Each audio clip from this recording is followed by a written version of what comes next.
Assalamualaikum warahmatullahi wabarakatuh. Waalaikumsalam warahmatullahi wabarakatuh. Alhamdulillahirabbil alamin alladzi allafa baina qulubina fa asbahna bi ni'matihi ikhwana. Asyhadu an la ilaha illallah wa asyhadu anna Muhammadan abduhu wa rasuluh la nabiyya ba'dah.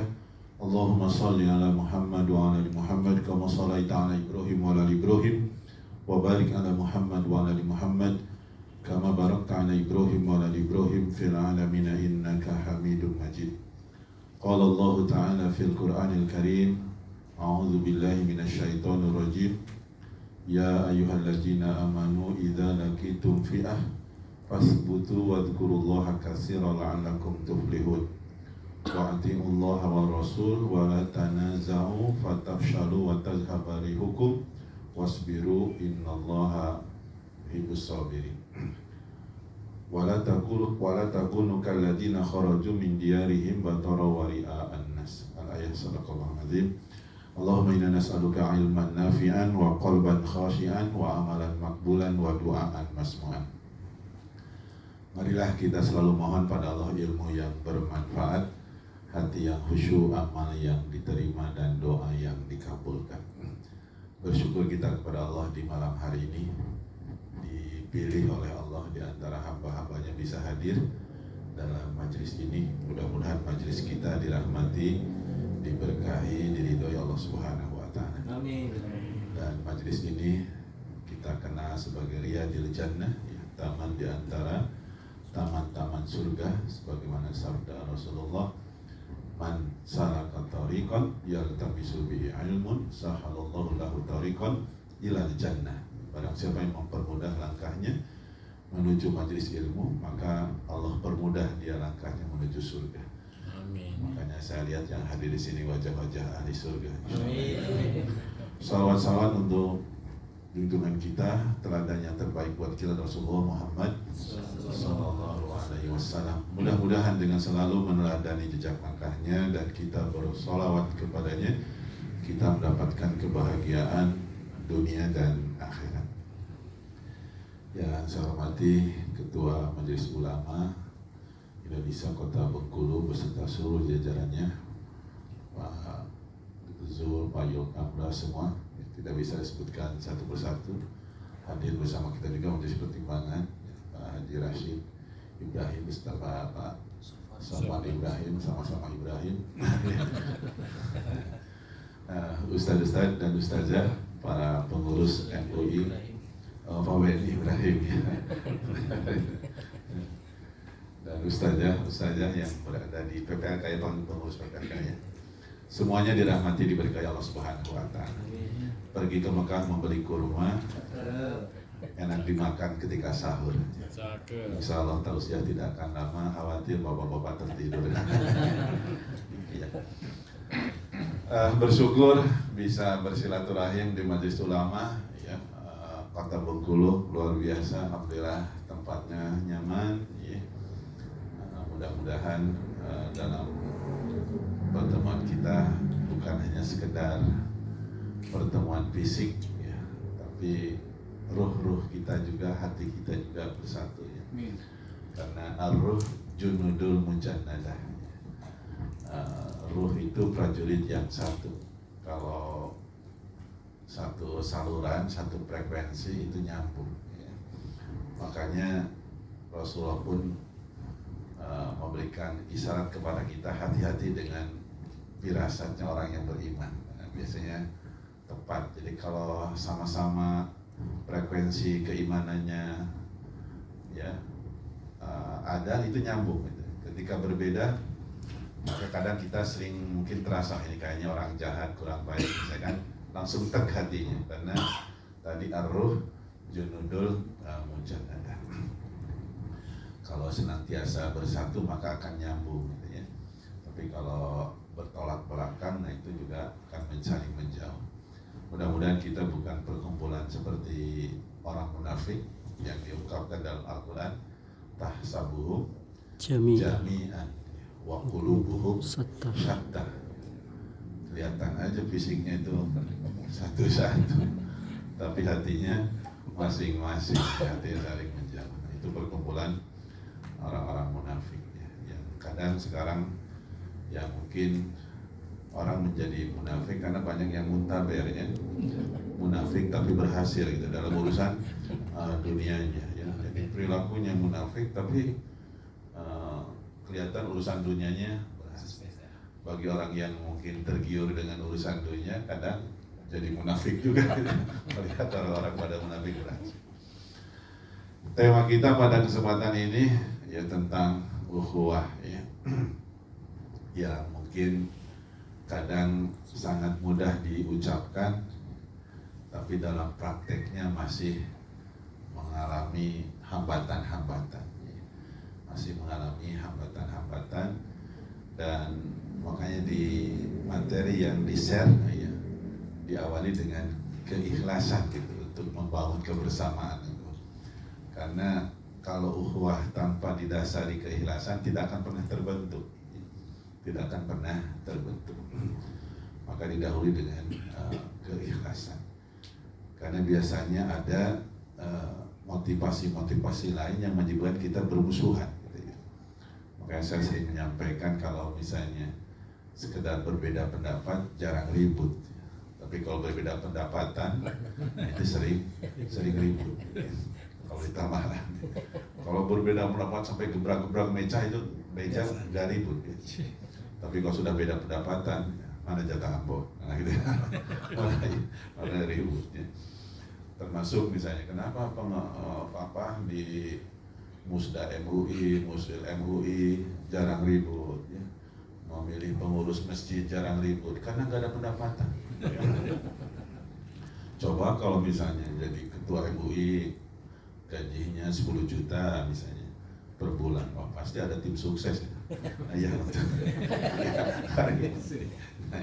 ya. Maka sebetulnya kuncinya itu ada di ukhuwah itu terbangun adanya di keikhlasan. Kalau kita bersatu, kita bersaudara, kuatnya luar biasa. Ya. Gak akan ada yang sanggup mengalahkan Islam kalau terwujud ukhuwah itu dengan baik. Ya. Makanya di dalam surat Al-Anfal ayat berapa tuh 45 ya 35. Apa ya ayyuhalladzina amanu idza laqitum fi'ah fasbutu wadhkurullaha katsiran la'allakum tuflihun.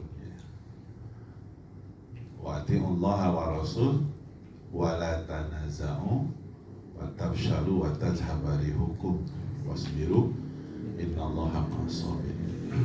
Wahai orang yang beriman, kalau kalian ketemu musuh, maka sikap kita fasbutu, ya. Teguh pendirianlah, sabatlah, istiqomah.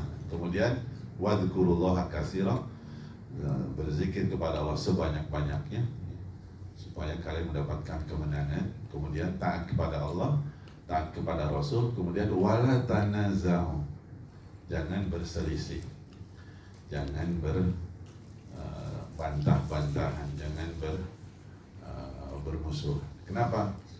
Maka itu akan melemahkan kekuatannya. Tafshalu wa tadhhabu, akan melemahkan kekuatan. Nah, maka ukhuwah itu sangat menentukan.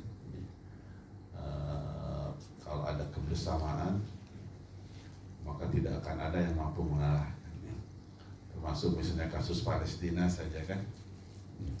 Sebetulnya kalau bersama-sama ya, Israel itu kan dikelilingi negara Arab ya, yang semuanya Islam. Makanya ada yang menyindir kalau orang Arab aja itu kencing semua banjir itu kan gitu ya. Gak perlu dengan senjata istilahnya gitu. Tapi kan berupaya organisasi dunia itu membuat perbatasan negara itu nggak jelas gitu. Makanya konflik mereka tuh perbatasan itulah sehingga saling musuhan, tidak ada kebersamaan, tidak ada persaudaraan. Ini Bapak Ibu yang dirahmati Allah Subhanahu Wa Taala, jadi ukhuwah itu menjadi sangat penting. Dan ternyata yang bisa menyatukan itu bukan materi ya, bukan harta, bukan, tapi Allah Subhanahu Wa Taala. Wa allafa baina qulubihim, Lau anfaqta ma fil ardi jami'an ma allafta baina qulubihim. Allah lah yang menyatukan hati manusia. Kalau seandainya semua harta dikumpulkan di dunia untuk menyatukan hati manusia, maka tidak akan pernah bisa bersatu. Allah lah yang akan menyatukan hati manusia. Berarti persoalannya bagaimana supaya nikmat kesatuan hati itu turun di dalam di negeri kita ini. Dibuat kondisi supaya turun, karena Allah lah yang pernah terjadi di kampus dulu, kampus ITB dulu ya. Semua organisasi Islam dikumpulkan untuk bersatu, untuk bersaudara dari semua organisasi dikumpul. Ya, ketika di ruangan ya cipika-cipiki ya. Tapi begitu pulang ke komunitasnya masing-masing saling ini lagi. Ya. Nah ini yang juga harus terus kita usahakan dan tidak boleh memang putus asa. Ya. Dan yang paling bisa menentukan tadi dalam kebersamaan, dalam ukhuwah, ya, saya sering mengibaratkannya kalau sholat berjamaah.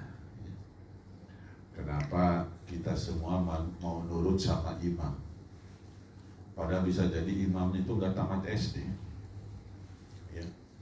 Tapi kita disuruh nunduk galau, disuruh sujud galau, disuruh berdiri galau. Padahal tadi imamnya gak tamat SD. Bisa jadi S3 ya, SD, SMP, SMA ya. Tapi ternyata kita mau nurut. Artinya ternyata menyatukan orang juga gak sulit sebetulnya ya. Supaya orang bisa bersama itu ternyata gak sulit juga kalau belajar dari sholat berjamaah. Bagaimana rahasianya? Nah, ternyata pemimpinnya, imamnya ngomong Allahu Akbar. Allahu Akbar ruku kita, Allahu Akbar sujud kita, Allahu Akbar berdiri kita. Coba kalau imamnya nggak ngomong Allahu Akbar, ribut jamaahnya.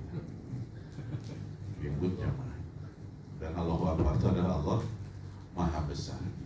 Jadi kalau semua organisasi atau secara pribadi semuanya mengagungkan Allah saja, akan ada kebersamaan. Tapi kalau yang dibesarkan status sosialnya, kelompoknya, organisasinya, golongannya, partainya, maka yang nggak sekelompok, yang nggak seorganisasi, yang nggak mau nurut, maka muncullah itu laisa minna, itu bukan bagian dari kami. Nah ini yang mungkin sering terjadi itu karena merasa semuanya akbar, merasa paling besar, merasa paling besar.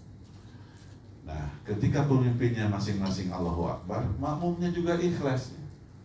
Saya yakin di masjid bapak ibu yang belum pernah ada imam yang ditarik mundur, imam salah mundur, bukan? Pasti diingatkannya kepada Allah kan? Subhanallah. Kenapa si makmum ikhlas mengingatkannya, tidak narik, salah, tidak. Karena yakin sang pemimpin, imam itu salahnya ringan. Paling lupa rokaat atau lupa ayat. Karena kalau batalnya berat, nggak mungkin imam itu bertahan. Bisa keluar angin atau keluar air kencing, pasti dia mengundurkan diri, nyuruh yang di belakang. Nah yang sering terjadi di masyarakat, ada pemimpin yang ditarik mundur, sudah batal berat, nggak bisa di subhanallah gitu ya. Udah masjid baunya mana-mana gitu kan, masih saja udah gini nggak bisa di subhanallah gitu kan. Nah, itu. Jadi begitulah indahnya dalam persaudaraan di ukhuwah itu kalau masing-masing ikhlas tadinya, sehingga rakyat dia mengingatkannya dengan ikhlas, pemimpin pun diingatkan dengan ikhlas. Semuanya luar biasa ya. Dari belajar dari sholat berjamaah. Nah ini yang mungkin juga perlu ditumbuhkan untuk membangun kebersamaan, persaudaraan, ukhuwah itu dimulai dengan tadi ikhlas. Allahu Akbar, subhanallah, mensucikan Allah saja, mengagungkan Allah saja. Nah ini yang kadang kita ya sebagai manusiawi juga nggak siap seperti itu. Fanatisme kelompok, fanatisme golongan ini masih sering menghantui kita. Makanya kenapa Nabi Musa ketika disuruh mendakwahi Fir'aun, kita belum pernah mendakwahi Fir'aun ya. Ini Nabi Musa disuruh mendakwahi Fir'aun. Dibekali doanya apa? Qala rabbi ishrah li sadri wa yassir li amri wahlul 'uqdatam min lisani yafqahu qawli. Terus apa lagi? Waj'ali waziran min ahli Harun wa akhi. Ya, terus gitu. Ternyata yang diminta itu adalah kelapangan dada yang pertama. Jadi dalam menghadapi tantangan berdakwah itu yang diminta pertama itu adalah kelapangan dada. Karena kalau kelapangan dada itu ya, siap menampung orang sebanyak apapun, dengan tipe manusia apapun, dengan golongan apapun, dengan agama apapun, kalau dadanya lapang. Tapi kalau dadanya sempit, punya kawan satu aja musuhan. Pindah organisasi ada musuhnya di situ. Pindah sini ada musuhnya. Kenapa nggak siap nampung orang banyak? Kasih banget kalau dadanya sempit. Tapi kalau dadanya lapang, dia siap untuk. Makanya dia banyak kawannya di mana-mana. Seperti di sini banyak tadi. Di mana-mana ada. Ketemu lagi nih. Itu orangnya ketemu di organisasi. Itu lagi orangnya, misalnya kan. Banyak kawannya. Kalau dadanya lapang. Tapi kalau dadanya sempit tadi nggak siap. Makanya lanjutan doa itu berlanjut itu. Kalau orang dadanya lapang, banyak kawannya, urusannya mudah itu. Wa yassir li amri. Mudah urusannya karena banyak di mana-mana dibantu, kan gitu. Di mana dibantu. Dan kalau dadanya lapang, orang komunikasi dengan siapa saja lancar. Maka lanjutannya wahlul 'uqdatam min lisani yafqahu qawli. Kalau kita ada hambatan dengan seseorang, pasti ngomong nggak selancar kalau kita dadanya lapang. Saya pernah merasakan itu, misalnya kan karena ada hambatan dengan seseorang, pada tadi akrab, gitu misalnya kan, karena ada hambatan, itu ngobrol tuh nggak berkembang, susah sekali. Kalau dadanya ada hambatan. Sama lah kalau kita lihat orang yang lagi ada hambatan, ya. Misalnya lihat suami istri lagi musuhan ya. Lagi ada hambatan kan dari mulut ke telinganya kan sangat dekat, tapi kok teriak-teriak. Pernah nggak lihat orang yang lagi emosi gitu ya, gitu, sudah teriak-teriak, paham juga tidak, gitu kan, paham juga tidak, karena lagi bermasalah tadi, dadanya lagi bermasalah. Tapi kalau dadanya lagi lapang, itu ngomong tuh bisik-bisik aja kedengaran, gitu ya. Belum ngomong aja sudah paham juga maksudnya apa gitu. Itu kalau lagi dadanya lagi lapang, seperti orang yang lagi bercinta kan, belum ngomong aja udah paham maksudnya gitu.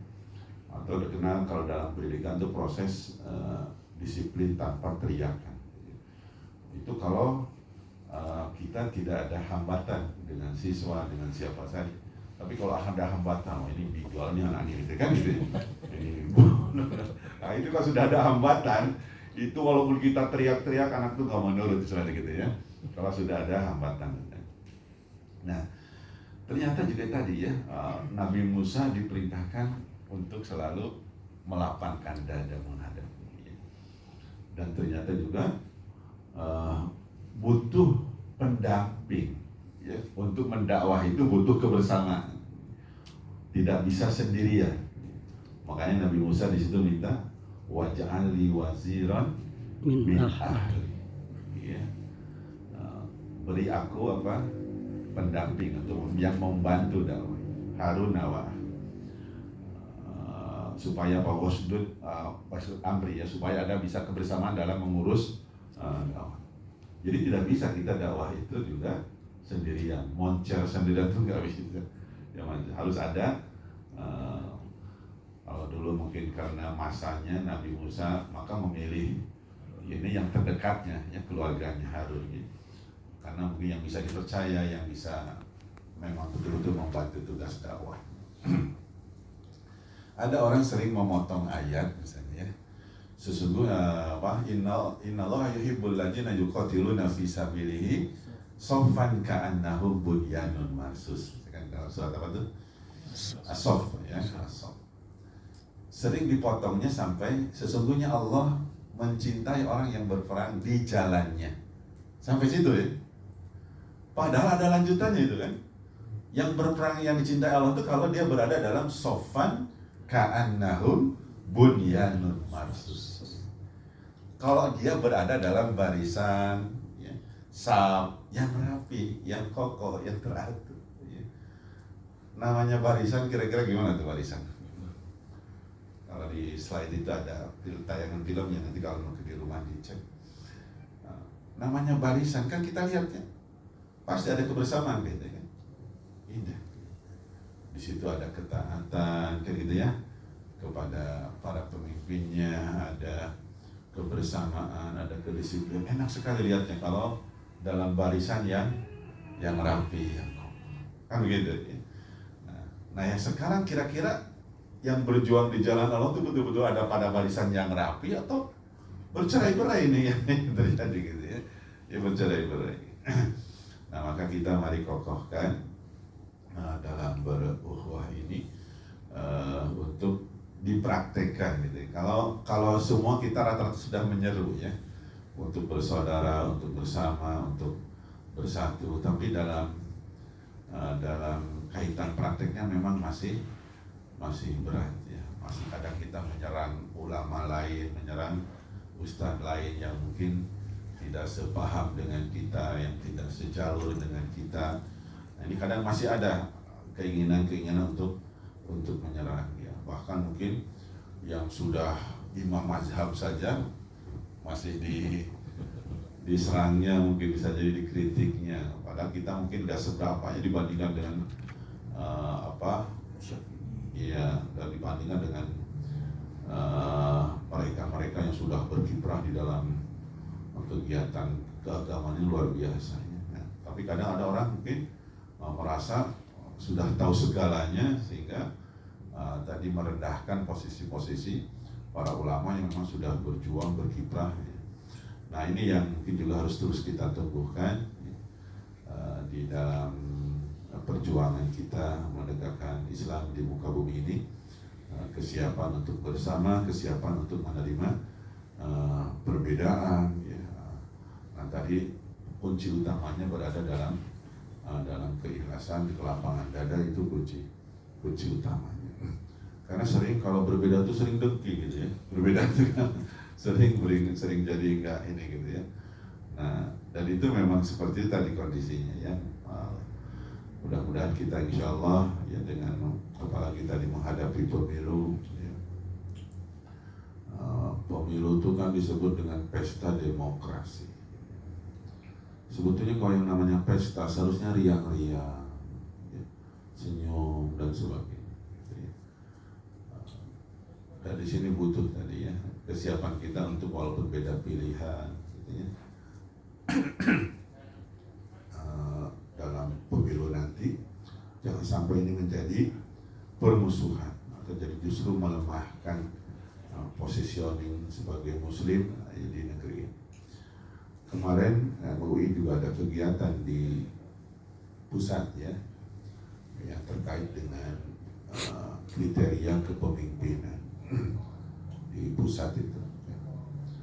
Dan saya yakin kita semua juga sudah tahu sebetulnya kriteria-kriteria yang bagaimana sebetulnya yang berhak dipilih oleh kita menjadi para pemimpin dengan kriteria-kriteria utamanya. Walaupun tidak mengarah kepada salah satu calon, tapi kalau dilihat kriterianya sebetulnya menuju kepada calon-calon yang sesuai dengan karakter kepemimpinan Rasulullah Muhammad SAW. Dan tentunya kita dalam kegiatan ini juga sering kita ya misalnya masih ada yang tidak mau berpartisipasi dalam kegiatan politik, seolah-olah tidak ada dampaknya. Padahal misalnya harga naik, ya, ulama dibully segala macam, itu karena akibat proses politik, ya, proses politik, perubahan undang-undang itu proses politik, itu semuanya. Nah, kadang ada yang tadi mungkin alergi terhadap hal-hal yang seperti itu yang mengakibatkan tadi diadu domba lah, disaling tadi ya, saling ada politik belah bambu ya. yang satu diinjak, yang satu diangkat, kan begitu. Kalau sekarang mungkin orang jarang lihat orang belah bambu ya. Nggak tahu gimana cara belah bambu itu ya.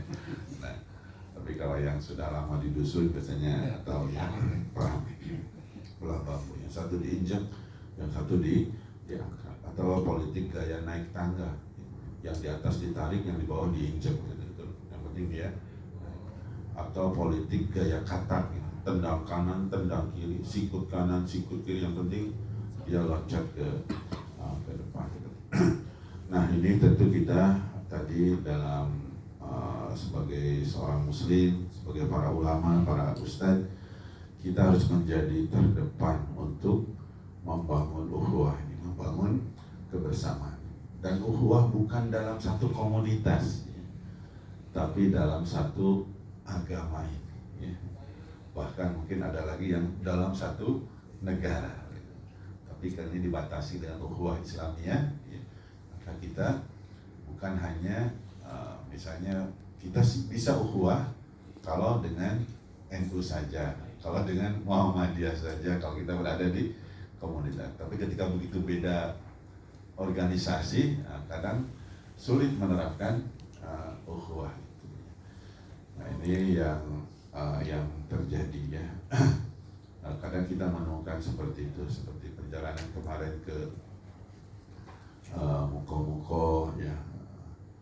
Itu kadang ada masih ya, yang saling jegal untuk kegiatan-kegiatan karena tadi fanatisme terhadap kelompoknya, terhadap golongannya. Nah, ini kadang cukup prihatin gitu ya, karena butuhnya kekuatannya. Sering diibaratkan juga kalau kita mau membersihkan sampah di halaman, tapi kita megang lidi satu-satu, maka sampah di halaman gak akan pernah bersih. Dan kalau lidi itu cuma satu-satu mudah dipatahin, kalau lidinya cuma satu-satu. Tapi kalau lidi-lidi itu diikat jadi sapu lidi, maka sampah di halaman bersih. Dan silahkan diadakan lomba mematahkan sapu lidi, nggak ada yang bisa mematahkan sapu lidi, ya. Artinya kebersamaan itu kuat. Kita ingin membersihkan sampah kemiskinan, sampah kebodohan, sampah ketertinggalan, jalan sendiri-sendiri, saling menjatuhkan, itu nggak selesai-selesai, ya. Nggak selesai. Maka mari kita, ya, potensi-potensi kita tidak mungkin sama, ya. Nah, pasti berbeda. Tidak mungkin kepalanya berbeda, pikirannya sama, gitu ya. Nah, itu pasti akan ada berbeda. Dan bersama-sama juga nggak mesti sama, ya. Bersama-sama itu nggak mesti sama. Salah satu contohnya di praktek sholat, kita sama-sama sholat, tapi beda-beda sholat kita, kan gitu. Memulai beda-beda itu. Walaupun sama-sama rukun niatnya sama, ya. Tapi ada yang dizaharkan, ada yang dipakai usoli, yang dizaharkan, ada yang tidak pakai usoli. Tapi sama-sama berniat, cuma beda-beda dalam pelaksanaan niat. Nah, itu penting kita untuk selalu tadi lebih luas. Dan luar biasa ya, MUI Kota membuat kajian bulanan. Dan ini adalah dalam rangka tadi kita lebih memahami kalau ada orang yang berbeda dengan kita. Karena sering menjadi ribut itu karena ketidakpahaman. Karena hanya tahu 1-2 dalil, kemudian ketika ada dalil yang berbeda kita belum tahu, seolah-olah itu adalah salah. Dan kita memang juga harus menjadi pelopor untuk selalu, kalau ada yang kita tidak berkenan atau kita belum tahu, ya tanya saja. Saya pernah mengalami tadi seperti itu ya, di masjid kami itu sebelum pindah, sekarang sudah pindah, rumah kami di Jalan Merawan. Waktu masih di Jalan Semeru, sering masjid ke Miftahul Jannah ya. Dan di situ kan subuh Jumat pakai sujud tilawah. Ya. Dan saya kalau ngimam pakai sujud tilawah, selalu ngingetin dulu jamaah, karena belum tentu jamaahnya semuanya paham. Jadi saya sampaikan, Bapak Ibu jamaah sekalian, nanti kita sholat subuhnya pakai sujud tilawah. Kemudian rupanya mungkin ada yang masbuk atau ada yang baru pindah ke situ. Nah, setelah selesai sholat subuh, dia bertanya, dan untung bertanya. Pertanyaannya apa? Pak Ustaz, kenapa sholat subuhnya 3 rakaat? Ya. Coba kalau nggak bertanya, ya, dia cerita di mana-mana, itu badan itu aliran apa ya? Ya, sholat subuhnya 3 rakaat. Aliran listrik apa aliran sungai gitu kan ya. Itu bisa jadi kalau nggak bertanya dan untuk bertanya ya. Maka dijelaskanlah ya, bahwa dalam Al-Quran ada 15 ayat yang kalau kita terbaca ya, disunahkan langsung sujud. Nah, tadi saya membaca surat Sajadah, salah satu ayatnya ada perintah sujud. Innama yu'minu bi ayatina alladziina idza dzukiru biha kharru sujadan wa sabbahu bihamdi rabbihim wa hum la yastaghfirun. Karena perintah sujudnya ada di tengah-tengah ayat, maka disampai selesai dulu. Kemudian tidak langsung sujud, tidak ada ruku, langsung berdiri lagi. Jadi tidak dihitung 1 rakaat. Oh begitu Pak. Ya, nah, itu penting tadi ya. Nah, penting untuk selalu kita pun kalau memang ada ragu, bisa jadi karena mungkin kita nggak tahu ya, karena kebodohan kita, karena kealfaan kita ya. Kita kalau ada yang memang ini tidak mudah memvonis juga kalau memang ada yang berbeda dengan kita. Dan kita juga ada ke jamaah yang mungkin melayani juga seperlunya. Kadang ada orang jamaah tuh nanya, mungkin juga nanyanya hanya nguji atau hanya sekedar tanya-tanya aja ya. Dulu ada siapa, Kiai Hasan ya, yang persis itu ya, apa ya, saya jawab Hasan ya. Jadi ada yang bertanya, bagaimana Pak Ustadz cara berwudu di bulan, gitu kan? Cara berwudu di bulan. Apa jawaban Pak Kiai Hasan gitu ya? Nanti kalau Bapak mau berangkat, saya jawab. Gitu kan? Ternyata ditunggu-tunggu gak datang-datang. Nah, gitu. Nah itu kalau ada pertanyaan begitu kan, nanyanya aneh-aneh gitu kan. Nanti kalau pas mau berangkat saya jawab gitu ya. Nah, itu ya kan enggak? Saya berangkat. Nanti ada kadang pertanyaan seperti itu. Terus ada yang nanti, bagaimana hukum makan kadal? Gitu ya. Terus beliau jawab, belut masih ada udah belut aja dulu. Nanti baru sudah baru makan kadal. Kadang ada pertanyaan kita nggak perlu juga jawabnya dengan seriusnya. Kadang ada orang juga yang bertanya itu cuma sekedar ya tanya-tanya gitu saja, bukan yang sesungguhnya. Bapak Ibu yang dirahmati Allah Subhanahu Wa Taala, jadi itu mungkin pembuka dialog yang saya yakin karena ini adalah sudah para ustadz. Mari kita juga membuat mungkin sebuah pemahaman yang sama bagaimana membangun ukhuwah yang sesungguhnya yang dibingkai dengan keikhlasan ya. Karena tadi tidak mungkin bisa bersama tanpa keikhlasan ya. Tidak mungkin tidak akan pernah terwujud ukhuwah itu kalau tidak dilandasi dengan keikhlasan. Dan di dalam beragama itu urusannya bukan menang kalah ya. Bukan menang kalah. Kadang ada orang yang urusannya menang kalah ya. Seperti debat urusannya menang kalah gitu kan. Seharusnya bukan menang kalah karena kita yang penting bagaimana terwujud ukhuwah, terwujud kebersamaan. Saya agak lupa yang kisah ada di zaman perang apa tuh, para sahabat para mujahid melewati jembatan, kemudian tempat minumnya terjatuh ya, maka di semua ini terjun cuma nyari gitu ya. Nyari tempat air minum yang sahabat yang jatuh ke sungai. Dilihat oleh musuh, itu lihat baru tempat air minumnya aja yang jatuh dicarinya luar biasa. Bagaimana kalau mereka ada yang terbunuh, pasti kita dikejar-kejar luar biasa. Nah itu luar biasa ini. Betapa kebersamaan itu ya, tolong menolong dalam kebaikan. Nah ini juga yang mari kita pun menumbuhkan kebersamaan ya, untuk wujud ukhuwah itu dengan tadi dibangun dengan keikhlasan. Kita siap membantu siapa saja misalnya kan, walaupun mungkin tidak seorganisasi dengan kita, tidak sekelompok dengan kita, apalagi dalam masalah tolong menolong. Janganlah ditanya dulu partainya apa, organisasinya apa. Misalnya ada kecelakaan, kamu apa? Muhammadiyah, udahlah nggak usah kata. Nah, jangan seperti itu ya. Nah, jadi kita ada semuanya bersaudara. Dan ternyata berbanding lurus ukhuwah itu dengan keimanan. Innamal mu'minuna ikhwatun. Jadi persaudaraan itu berbanding lurus dengan keimanan. Nah, berbanding lurus dengan keimanan, berbanding lurus dengan akidah, ya, berbanding lurus.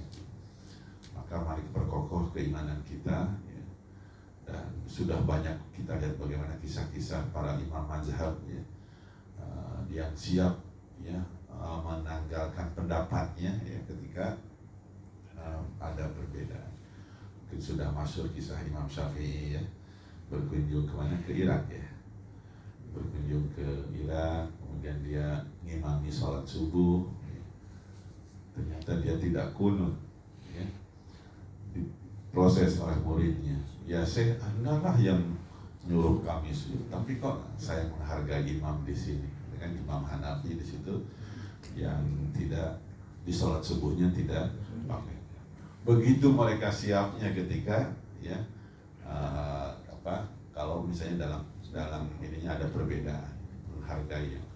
Karena itu tidak jatuh kepada kekufuran ya. Itu seperti itu. Karena di dalam Islam seperti itu ya. Makanya kenapa MUI juga mengeluarkan kriteria misalnya kan itu sesat atau tidak itu, supaya juga mana yang kaitannya dengan masalah usul, prinsip yang gak boleh berbeda, dan mana yang masalah furu', ya masalah hilafiyah yang boleh berbeda. Nah, sering yang terjadi keributan itu masalah yang boleh berbeda dipaksa harus sama, nah itu pasti terjadi permusuhan. Nah, ini yang tidak. Tapi kalau yang sudah masalah prinsip ya gak boleh berbeda. Ya, misalnya Nabi terakhir itu Nabi Muhammad Sallallahu Alaihi Wasallam. Kalau ada yang ngaku Nabi baru, itu bukan perbedaan, itu namanya penyimpangan. Karena itu adalah masalah wahyu terakhir itu Al-Quran. Ya. Kalau ada yang anggap dapat wahyu baru, nah itu bukan perbedaan, itu adalah penyimpangan.